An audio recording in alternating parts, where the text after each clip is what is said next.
Hi all and welcome back to another video. So today we're going off the transport trail a little bit, talking a bit more about London's latest and newest entertainment resort. So it's basically a new multi-billion pound project to have a new theme park, water park, theatre, cinema, all the entertainment clustered into one massive resort. It's located on a vacant piece of land in Kent known as the Swanscombe Peninsula. And one of its biggest selling points is that it's located 17 minutes from London via HS1 from St Pancras. And that's great considering how far Ford Park is or Chessington World of Adventures. But before I go into depth about the whole project, I'll just go through a bit of history and how this has come about. So it all started with the announcement of the resort by the London Resort Company in 2012. It had quite a quiet couple of years, but in 2014 and 2015, it eventually got national status by the UK government, which essentially means it can bypass local planning law and has wider economic and social benefits. And essentially it's in the national plan for the UK to build this park, supposedly. And you did hear me right, this started 8 years ago.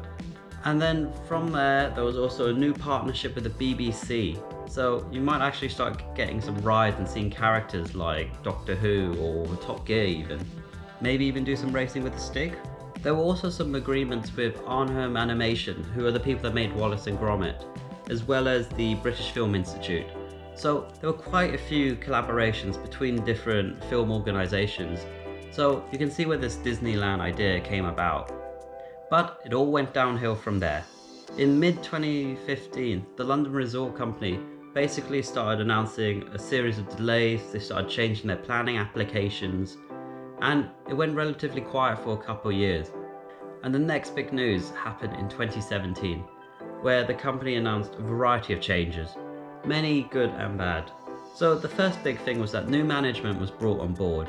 I'm not too sure of the reason why, but the cost rose from £2 billion to £3.5 billion, which is a significant increase when you think about it.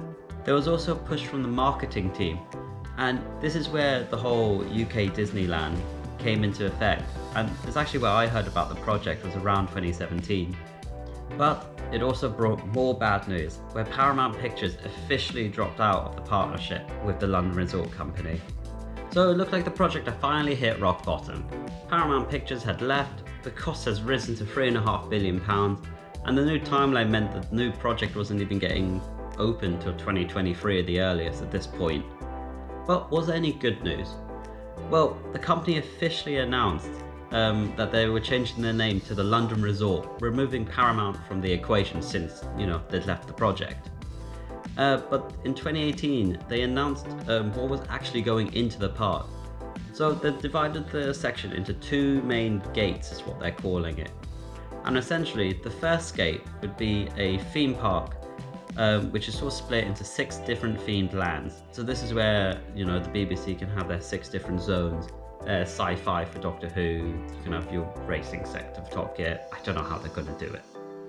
But, so they're having 6 themed zones with 3,550 hotel rooms. Gate 2, on the other hand, is going to be a second theme park / water park is what they were suggesting. And again, this would have more hotels.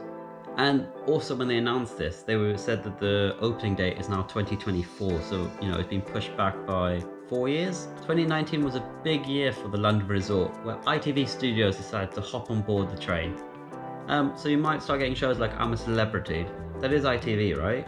And in June 2019, there was a big surprise where Paramount Pictures actually formed a new partnership with the London Resort Company, meaning rides like Mission Impossible or The Italian Job might actually be coming back on the table.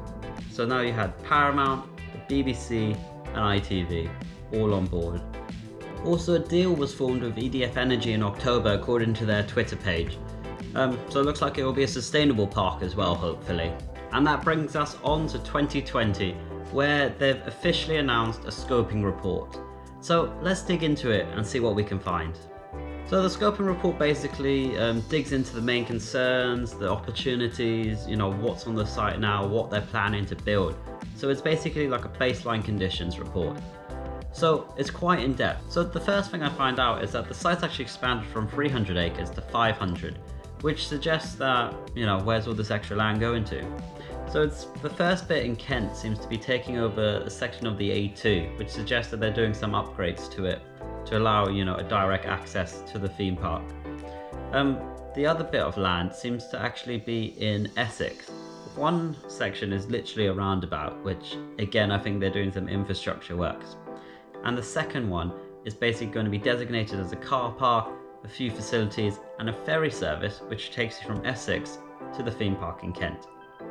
So the report also mentions a variety of locations including Luton, Canvey Island and Northamptonshire. However, based on the conditions, Swanscombe was apparently the best based on the brownfield land, the connections to London and generally the location of it.